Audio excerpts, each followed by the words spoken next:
Friends అందరికీ hi అండి. AP PG ECET 2024కి సంబంధించి క్యాండిడేట్ రిజిస్ట్రేషన్ ఆన్లైన్‌లో ఏ విధంగా పూర్తి చేసుకోవాలి? ఎలాంటి ఇష్యూస్ లేకుండా క్లియర్‌గా మీకు వీడియోలో అయితే ఎక్స్‌ప్లెయిన్ చేస్తాను. సేమ్ అదే విధంగా మీరు కూడా కంప్లీట్ చేసేసుకోండి.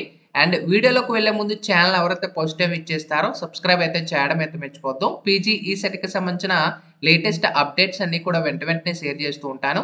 అయితే మనకి అఫీషియల్‌గా క్యాండిడేట్ రిజిస్ట్రేషన్ అయితే మనకి ఎనేబుల్ చేయడం అయితే జరిగింది. లింక్ అనేది కూడా కింద డిస్క్రిప్షన్‌లో అయితే ప్రొవైడ్ చేస్తాను. అక్కడి నుంచి కూడా మీరు రిజిస్ట్రేషన్ చేసుకోవచ్చు. అయితే రిజిస్ట్రేషన్‌కి వెళ్ళే ముందు ఇక్కడే మనకి ఫార్మ్స్ కిందన రిజిస్ట్రేషన్ ఏదైతే స్టార్టింగ్ లింక్ అయితే ఉందో సో దీన్ని నార్మల్‌గా మీరు ట్యాప్ చేసుకోండి. ట్యాప్ చేసుకున్న తర్వాత మీ యొక్క hall ticket number and date of birth provide చేసుకొని సబ్మిట్ ఏదైతే ఆప్షన్ అయితే ఉంటుందో సో దాన్ని క్లిక్ చేసిన వెంటనే నెక్స్ట్ మీకు ఈ విధంగా ఇంటర్ఫేస్ అయితే అవుతుంది. మీ క్యాండిడేట్ డీటెయిల్స్ ఇవన్నీ కూడా ఓపెన్ అవుతాయి అనమాట. డీటెయిల్స్ మీవా కావాలని చెక్ చేసుకోండి. అయితే ఒకవేళ మా యొక్క సర్వీస్‌లో ఏపీ పీజీ సెట్‌కి సంబంధించిన ఈ యొక్క క్యాండిడేట్ రిజిస్ట్రేషన్ గాని, ఈ యొక్క వెరిఫికేషన్ గాని, వెబ్ ఆప్షన్స్ గాని అప్లై చేయాలనుకుంటే అతి తక్కువ చార్జెస్‌తో మేమైతే అప్లై చేస్తాము. ఇంట్రెస్ట్ ఉంటే ఈ నంబర్‌కి అయితే మీరు వాట్సాప్‌లో అయితే కాంటాక్ట్ అవ్వచ్చనమాట. అయితే మనకి ఇక్కడ మీ డీటెయిల్స్ ఇచ్చిన తర్వాత మీ క్యాండిడేట్ నేమ్ మీదా కాదని చెక్ చేసేసుకోండి. మీ యొక్క నేమ్ ఏదైతే ఉంటుందో నేమ్ చెక్ చేసుకోండి.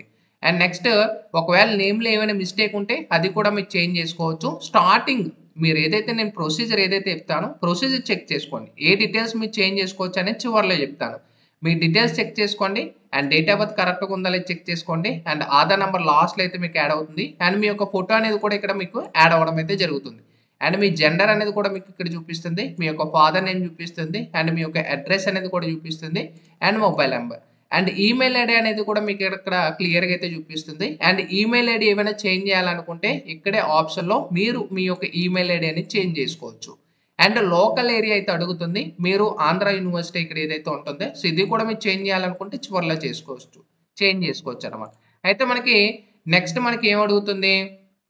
క్యాస్ట్ కేటగిరీ అయితే అడుగుతుందనమాట. మీ క్యాస్ట్ ఏంటనేది సెలెక్ట్ చేసుకోవాలి. బీసీఏయా, బీసీబీవా, బీసీసీయా అండ్ బీసీడీయా మీ క్యాస్ట్ ప్రకారంగా సెలెక్ట్ చేసుకో. ఇక్కడ చూసుకోవచ్చు బీసీడీ లేదా బీసీ సెలెక్ట్ చేసుకుంటే మైనారిటీ స్టేటస్ మైనారిటీ ముస్లిం అని చూపిస్తుంది. అండ్ ఓసీ క్యాండిడేటా లేదా ఎస్సీయా మీ క్యాస్ట్ అనేది మాన్యువల్‌గా సెలెక్ట్ చేసుకుంటారు. సెలెక్ట్ చేసుకున్న తర్వాత నెక్స్ట్ మీకు డూ యూ హ్యావ్ మీ సేవ, ఏపీ సేవ సచివాలయం క్యాస్ట్ సర్టిఫికేట్ ఉందా లేదా అని అడుగుతుంది. మీకు క్యాస్ట్ సర్టిఫికేట్ లేకపోతే ఇక్కడ మీ యొక్క రిలివెంట్ డాక్యుమెంట్ అయితే అప్లోడ్ చేసుకోవచ్చు. ఒకవేళ ఉన్నట్టయితే ఎస్ పెట్టేసుకొని క్యాస్ట్ సర్టిఫికేట్ ఇష్యూడ్ బై అయితే అడుగుతుంది. మీ సేవ వాళ్ళు ఇచ్చారా లేదా ఏపీ సచివాలయం వాళ్ళు ఇచ్చారా అనేది అడుగుతుంది. సో మీ యొక్క క్యాస్ట్ సర్టిఫికేట్ నంబర్ ఇచ్చిన తర్వాత మీ డీటెయిల్స్ కానీ వ్యాలిడ్‌లో ఉంటే ఆటోమేటిక్‌గా తీసేసుకుంటుంది. ఒకవేళ ఇన్‌వాలిడ్‌లో కానీ ఉన్నట్టయితే ఇప్పుడు నేను ఒక డీటెయిల్ ఎంటర్ చేస్తున్నాను. ఇప్పుడు నేను ఎంటర్ చేసిన తర్వాత ఒకవేళ వ్యాలిడ్‌లో లేకపోతే ఇక్కడ మనకి చూసుకోవచ్చు invalid please upload a valid certificate అడుగుతుంది. సో సర్టిఫికేట్ అప్లోడ్ చేయాలి. ఓకేనా? ఒకవేళ వ్యాలిడ్‌లో ఉంటే వ్యాలిడ్. ఇక్కడ మైనారిటీ స్టేటస్ అయితే అడుగుతుంది. మైనారిటీయా నాన్ మైనారిటీ అనేది. మైనారిటీ అనేది ముస్లిమ్స్ ఎవరైతే ఉంటారో మైనారిటీలో అయితే వస్తారో నాన్ మైనారిటీ అయితే నాన్ మైనారిటీ. మైనారిటీ ఎవరైతే ఉంటారో మీ యొక్క ఎస్ఎస్‌సి, టీసీ సర్టిఫికేట్ అనేది మీరు అప్లోడ్ చేయాల్సి ఉంటుంది. గుర్తుపెట్టుకోండి మీ డాక్యుమెంట్స్ ఏవైతే మీరు అప్లోడ్ చేస్తారో ఆ డాక్యుమెంట్స్ అన్నీ కూడా పీడీఎఫ్ ఫార్మాట్‌లో మనకి లెస్ దెన్ 1 ఎంబీ మాత్రంలో అప్లోడ్ చేయాల్సి ఉంటుంది. ఓకేనా? సో మనకి పీడీఎఫ్ టు 1 ఎంబీ కంప్రెసర్ అయితే ఉంటుందో అందులో అప్లోడ్ చేసుకోవచ్చు. ఓకేనా? గుర్తుపెట్టుకోండి. నెక్స్ట్ మనకి వెళ్ళిన తర్వాత ఫీజ్ రిమైన్స్ ఇన్‌కమ్ అయితే ఉంటుంది. సో దీని ఆప్షన్ దగ్గర మీకు ఫీజ్ రిమైన్స్ ఎలిజిబిలిటీ ఉంటే యెస్ పెట్టుకోండి. ఒకవేళ లేకపోతే నో పెట్టుకుంటే అలాంటి ఆప్షన్ అడుగుతదనమాట. ఇప్పుడు యెస్ పెట్టుకుంటే డూ యూ హ్యావ్ మీ సేవ, ఏపీ సేవ సచివాలయం ఇన్‌కమ్ సర్టిఫికేట్ అడుగుతుంది. ఉంటే యెస్ పెట్టుకోండి. లేకపోతే మీ యొక్క రిలివెంట్ ఇన్‌కమ్ సర్టిఫికేట్ గాని, రేషన్ కార్డ్ గాని మీరు చూస్ ఫైల్ మీద క్లిక్ చేసుకొని మీరు డాక్యుమెంట్ అయితే అప్లోడ్ చేసుకోవచ్చనమాట. ఓకేనా? ఒకవేళ మీకు ఇక్కడ చూసుకోవచ్చు. ఇప్పుడు యెస్ గాని పెట్టుకుంటే ఇక్కడ ఇన్‌కమ్ సర్టిఫికేట్ మీ సేవ వాళ్ళు ఇచ్చారు. ఏపీ సేవ సచివాలయం అయితే అడుగుతుంది. సర్టిఫికేట్ నంబర్ అయితే అడుగుతుంది. సో ఒకవేళ వ్యాలిడ్‌లో ఉన్నదనుకోండి మీకు డాక్యుమెంట్ అనేది అప్లోడ్ చేయాల్సిన అవసరం లేదని చెప్తుంది. లేకపోతే చూస్ ఫైల్ అనేది అడుగుతుంది. ఓకేనా? వ్యాలిడ్‌లో ఉంటే తీసుకుంటుంది. లేకపోతే లేదు. నెక్స్ట్ మీకు స్పెషల్ కేటగిరీ అయితే అడుగుతుంది. మీ కేటగిరీ ప్రకారంగా ఉందా ఎలిజిబుల్ ఇక్కడ మీకు స్పెషల్ ఫిజికల్లీ హ్యాండిక్యాప్డ్ గాని, ఎన్‌సీసీ గాని, స్పోర్ట్స్ గాని ఏమైనా ఉంటే యెస్ పెట్టుకుంటారు. లేకపోతే నో అనమాట. ఇది కూడా ఒకవేళ మీరు ఇప్పుడు చేంజ్ చేయాలనుకున్నా చేంజ్ చేసుకోవచ్చు. అది మీకు చివరిలో చెప్తాను. నెక్స్ట్ మీ యొక్క డిగ్రీ హాల్ టికెట్ అదే బీటెక్ మీ యొక్క డిగ్రీ ఏదైతే ఉంటుందో హాల్ టికెట్ నంబర్ ప్రొవైడ్ చేస్తారు. నెక్స్ట్ టోటల్‌గా పర్సెంటేజ్ ఎంత వచ్చిందని ప్రొవైడ్ చేస్తారు. Next consolidated marks memo degree certificates ఏవైతే ఉంటాయో సో ఆ యొక్క మెమోస్ అయినా మీరు అప్లోడ్ చేసుకోవచ్చు, లేదా డిగ్రీ సర్టిఫికేట్ అయినా లేదా బీటెక్ పీసీఎన్ సీఎంఎం అయినా అప్లోడ్ చేసుకోవచ్చు. మెమోస్ ఉంటే మెమోస్ అప్లోడ్ చేసుకోండి, లేదా మీ సర్టిఫికేట్ అప్లోడ్ చేసుకోండి. ఇక్కడ చూస్ ఫైల్ మీద ట్యాప్ చేసుకొని సర్టిఫికేట్ అప్లోడ్ చేసుకోవచ్చు. నెక్స్ట్ మీ ఈ యొక్క ఎడ్యుకేషన్ డీటెయిల్స్ ఏమైనా ఉంటాయో ఆ డీటెయిల్స్ అన్ని కూడా చూపిస్తాయి. ఒకవేళ డీటెయిల్స్ ఇందులో ఏమైనా మిస్టేక్ ఉంటే సో టెన్షన్ పడద్దు, చివరిలో కూడా మీరు చేంజ్ చేసుకోవచ్చు. నెక్స్ట్ మీ యొక్క ర్యాంక్ ఇవన్నీ కూడా చూపిస్తుంది, ఇది మీరు క్రాస్ చెక్ చేసుకోవచ్చు. నెక్స్ట్ మనకి do you want to make any changes in the information provided, ఇక్కడ మనం చూసుకోవచ్చు నోట్ దగ్గర ఎస్ కానీ పెట్టుకున్నట్టయితే మీరు ఈ స్టార్టింగ్ అప్లికేషన్ ఏదైతే ఉంటుందో సో అప్లికేషన్లో ఎడిట్ చేసుకోవచ్చు అనమాట. ఒకవేళ నో పెట్టుకుంటే డైరెక్ట్గా మీరు ఫీజు పేమెంట్కి అయితే వెళ్ళిపోతారు. సో గుర్తుపెట్టుకోండి, వన్స్ ఎస్ ఇక్కడ నో పెట్టేసుకొని ఫీజు పేమెంట్కి వెళ్తే అగైన్ బ్యాక్ రాదు, గుర్తుపెట్టుకోండి. సో మీకు చేంజెస్ ఉంటే ఎస్ పెట్టుకోండి, లేదు నో చేంజెస్ ఉంటే ఇక్కడ ఒక డిక్లరేషన్ ఫామ్ అయితే అడుగుతుంది, డిక్లరేషన్ టిక్ చేసుకొని ఇక్కడ మనం చూసుకోవచ్చు అన్ని కరెక్ట్గా ఉన్నాయని చెప్పి వెరిఫై అండ్ సబ్మిట్ మీద క్లిక్ చేస్తే ఫీజు పేమెంట్ చేసుకోవచ్చు. లేదు ఏమైనా మిస్టేక్స్ ఉంటే ఎస్ పెట్టుకొని డీటెయిల్స్ క్రాస్ చెక్ చేసుకోవచ్చు. ఇప్పుడు నేను ఎస్ పెట్టేసుకొని వెరిఫై సబ్మిట్ మీద క్లిక్ చేస్తున్నాను. నెక్స్ట్ మీకు ఈ విధంగా స్టెప్ 2 అయితే ఓపెన్ అవుతుంది. ఇక్కడ మీకు చూసుకోవచ్చు, ఇక్కడ కూడా 1 MB అప్లోడ్ చేసుకోవచ్చు అనమాట. ఇక్కడ మీ క్యాండిడేట్ నేమ్ అడుగుతుంది, ఒకవేళ మిస్టేక్ ఇచ్చుంటే ఇక్కడ మీరు చేంజ్ చేసుకోవచ్చు. ఓకేనా, ఇక్కడ చూసుకోవచ్చు చేంజ్ చేసుకో. ఫాదర్ నేమ్ అడుగుతుంది, ఫాదర్ నేమ్ మిస్టేక్ ఉంటే ఫాదర్ నేమ్ రీకరెక్ట్ చేసుకోవచ్చు. జెండర్ తప్పు ఉంటే జెండర్ రీకరెక్ట్ చేసుకోవచ్చు. కాకపోతే మీ యొక్క 10th క్లాస్ మెమో అయితే మీరు అప్లోడ్ చేయాలి. ఓకేనా, గుర్తుపెట్టుకోండి, ఎలాంటి మిస్టేక్స్ లేకపోతే అలా వదిలేయచ్చు. నెక్స్ట్ ఈ డీటెయిల్స్ ఏవైతే మనకి ఇక్కడ మనకి డార్క్ కలర్లో అయితే ఉన్నాయో ఇవైతే మీరు చేంజ్ చేయలేరు. నెక్స్ట్ కిందకి వెళ్ళిన తర్వాత స్పెషల్ కేటగిరీ అయితే అడుగుతుంది. మీకు స్పెషల్ కేటగిరీ స్టార్టింగ్లో చెప్పానుగా చేంజ్ చేసుకోవచ్చు అనేది. ఒకవేళ ఉంటే ఎస్ పెట్టుకొని డాక్యుమెంట్ ఇక్కడ సర్టిఫికేట్ అప్లోడ్ చేస్తారు, లేకపోతే నో. ఎన్సీసీ ఉంటే ఎస్, లేకపోతే నో అనమాట.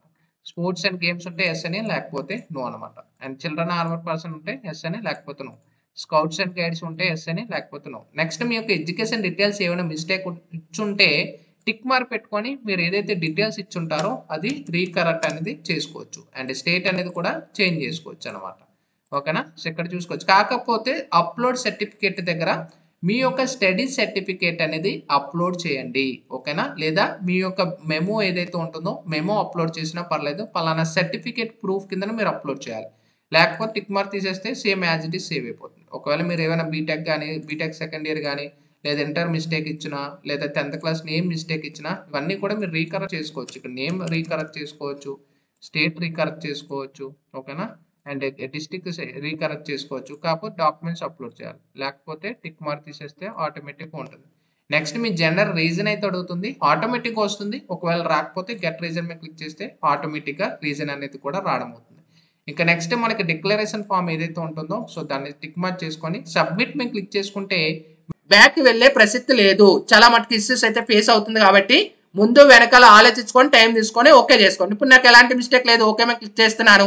ఇక్కడ చూసుకోవచ్చు మనకి ఎవరైతే బీసీ కానీ ఓసీ వాళ్ళకైతే 1000 రూపీస్ ఉంటుంది. అండ్ బ్యాంక్ ఛార్జెస్ ఉంటాయి. ఇక్కడ ఛార్జెస్ చూసుకోవచ్చు కదా, ఛార్జెస్ ఆ యొక్క బ్యాంక్ ప్రకారంగా ఉంటాయి. డెబిట్ కార్డ్ అయితే 11, ఇక్కడ 11 రూపీస్, ఇలా బ్యాంక్ ఛార్జెస్ అయితే ఉంటాయి. మీరు క్రెడిట్ కార్డ్ అంటే ఇంత ఛార్జెస్ అయితే ఉంటాయి. ఒకవేళ ఎస్సీ ఎస్టీ వాళ్ళకైతే 500 రూపీస్ అనేది ఉంటుందండి, దాంతో పాటు ఛార్జెస్. ఇక్కడ టిక్ మార్క్ యాక్సెప్ట్ చేసేసుకొని పే నౌ. ఓకేనా, పే నౌ మీద క్లిక్ చేస్తే పేమెంట్ గేట్వేకి అయితే వెళ్తుంది. ఓకేనా, ఇప్పుడు చూసుకోవచ్చు పేమెంట్ గేట్వే చేసేటప్పుడు నిదానంగా చేయండి, వర్రీ పడద్దు, టైం తీసుకొని చేయండి. ఒక్కొక్కసారి ఓపెన్ అవ్వకపోవచ్చు, అగైన్ బ్యాక్ వెళ్ళి చెక్ చేసుకోండి. డెబిట్ కార్డ్ మీరు సెలెక్ట్ చేస్తున్నారు, నేను డెబిట్ కార్డ్ సెలెక్ట్ చేసుకున్న కార్డ్ డెబిట్ కార్డ్. మీరు ఇంటర్నెట్ పై ఏ కార్డు మీరు సెలెక్ట్ చేసుకుంటే ఆ కార్డ్ నెంబర్, నేను ప్రజెంట్ నా యొక్క కార్డ్ నెంబర్ అయితే ఇస్తున్నాను, నా యొక్క ఎక్స్పైరీ డేటు అండ్ తర్వాత సివి కార్డ్ బ్యాక్ తిప్పితే సివివి. ఇక్కడ పే అని ఉంది కదా, దీని మీద క్లిక్ చేస్తారు. క్లిక్ చేసిన తర్వాత మీకు 1 టైం పాస్వర్డ్ అనేది వస్తుంది. ఏదైతే లింక్ అప్ అయ్యి ఉందో దానికి 1 టైం పాస్వర్డ్ అనేది వస్తుంది. ఓకేనా, మీ మొబైల్ ఒకసారి చెక్ చేసుకోండి. నాకు 1 టైం పాస్వర్డ్ అనేది వచ్చింది. ఇక్కడ చూసుకోవచ్చు నేను ఎంటర్ చేస్తున్నాను నా యొక్క 1 టైం పాస్వర్డ్. సబ్మిట్ అనే ఆప్షన్ ఉంటుంది, టిక్ మార్క్. ఇప్పుడు పేమెంట్ గేట్వే రీఫ్రెష్, ఈ టైంలో ఎలాంటిది కూడా బ్యాక్ అయితే క్లిక్ చేయొద్దు. ఇప్పుడు చూసుకోవచ్చు పేమెంట్ అయిపోయింది, చూసుకున్నారా, పేమెంట్ అయిపోయింది. టైమింగ్ చూసుకోవచ్చు. ఇది ప్రింట్ తీసుకొని పక్కన పెట్టుకోండి.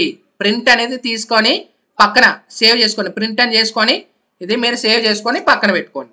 ఓకేనా, అయిపోయింది. ఇప్పుడుతో నాకు క్యాండిడేట్ రిజిస్ట్రేషన్ కంప్లీట్ అయిపోయింది. అండ్ అయిపోయిన తర్వాత వెంటనే వర్రీ పడద్దు.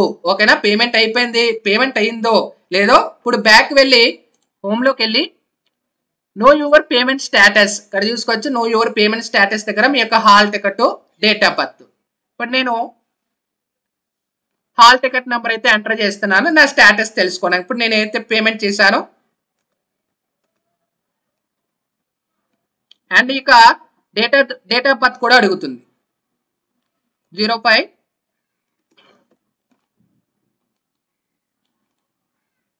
ఇప్పుడు సబ్మిట్ మీద క్లిక్ చేస్తే ఇక్కడ చూసుకోవచ్చు పేమెంట్ అయిపోయింది, సక్సెస్. ఓకేనా, హోమ్ కి వెళ్తారు అండ్ మీకు వెరిఫికేషన్ అనేది కంప్లీట్ అయిందా లేదనేది ఏ విధంగా చెక్ చేసుకోవాలంటే క్యాండిడేట్ రిజిస్ట్రేషన్ మీద క్లిక్ చేసుకోండి.